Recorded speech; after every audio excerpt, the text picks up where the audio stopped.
Why did Swami Vivekanand, one of the greatest preachers of Vedanta philosophy since the time of Shankaracharya, die so young? Just like Shankaracharya, Swami Vivekanand too did not live long and left his physical body at the early age of 39. Now even though Swamiji, as he was called, suffered from many ailments such as diabetes and asthma, nevertheless on the day of his passing he was actually in good health and in a jovial mood during breakfast. So what caused him to die so young? Actually, behind the passing of every evolved soul such as Swami Vivekanand, there is a greater spiritual reality hidden which we ordinarily do not grasp. But luckily for us, Swamiji himself revealed the truth in great detail. About 6 years before his passing, sometime in August of 1896, Vivekanand confided to his brother disciple Swami Abhedanand that he was going to live only for 5 or 6 years more at most. How accurate was this prediction? For Swami Vivekanand passed away 6 years hence on July 4th, 1902. When Swami Abhedanand protested, saying a young man like him should not think of death, Vivekanand replied, "You do not understand. My soul is getting bigger and bigger every day, so much so that the body can hardly contain it. Any day it may burst this cage of flesh and bone." Now what did Swamiji mean when he said that his soul was getting bigger? Here is the explanation. The soul is nothing but pure consciousness.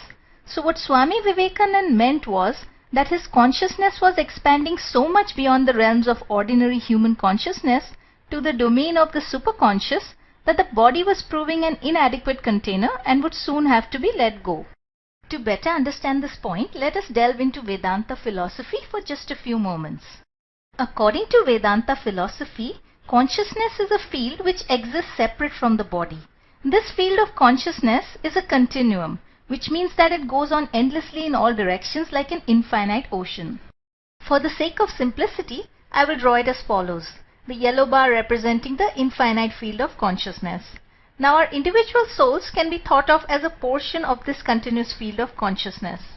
Thus what we normally experience as human consciousness is only a small subsection of the infinite range of consciousness, the vast majority of which lies beyond the realm of ordinary human experience. Here I would like to point out that many times what we call as paranormal or psychic phenomena fall in this zone. This is similar to light, where we are able to see only a few frequencies out of the full spectrum, but certain insects such as bees can pick out many more colors. Now Vedanta tells us that different living beings experience different portions of this one continuous spectrum of consciousness. Take for example the ant. Compared to us, it has significantly lower amounts of consciousness. An ant is not aware of the traffic jam outside, nor does it worry about picking the kids up from school. In other words, the soul of the ant is in a state of restricted consciousness or limited awareness about the world. Many things exist beyond its ant world of which it is completely unaware. Now let us say that the soul or consciousness of the ant expands so that it becomes aware of more things. Then Vedanta tells us that the soul of the ant will find the small body and brain of the ant as insufficient to express its greater consciousness, and therefore it will manifest for its purposes a better body, say that of a cat. So according to Vedanta, this is how evolution happens. Underneath the chain of physical evolution of species is the spiritual reality of an expanding consciousness. This expansion of consciousness is the real engine which propels the entire train of biological evolution. Now in the evolutionary chain, you do not jump directly from an ant to a cat. Rather, there are many small evolutionary steps in the middle, but this is just an example to demonstrate the idea. In fact, in Hinduism, the soul is said to traverse through 8.4 million life forms before it attains to a human birth. But human beings too are not the final step in the evolutionary chain.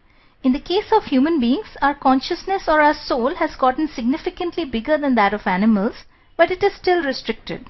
In fact, still beyond the realms of ordinary human consciousness lies a specific state of superconsciousness where our soul has become so enlarged that it has become infinite. In other words, from being a little portion of the ocean of consciousness, it has become the whole. This state, where the soul has become one with the infinite ocean of consciousness, also known as universal consciousness or God, this state of the soul is called by different names in different religions. In Hinduism, it is called Samadhi. In Buddhism, enlightenment. And in Christianity, salvation. The names may be different, but they all mean the same thing, and that is freedom or liberation from the evolutionary cycle of birth and death. For in this ultimate state of superconscious samadhi, the soul is finally free. Its infinite consciousness can no longer be confined to the finite body, and the body is let go. This state of samadhi was attained to by Swami Vivekanand, by his Guru Sri Ramakrishna, by Sri Aurobindo, by Ramana Maharishi, and in our present times by my highest Guru Sri Ram Sharma Acharya. This state of superconscious enlightenment was also attained to by Jesus and by Buddha, and this final state of freedom alone is the goal for all of us, right down to the little ant. This brings us to the end of our presentation. Thank you so much for watching. If you have further questions in your heart surrounding God, soul, consciousness, life and death, then be sure to visit my website, The Spiritual Bee, at www.spiritualbee.com.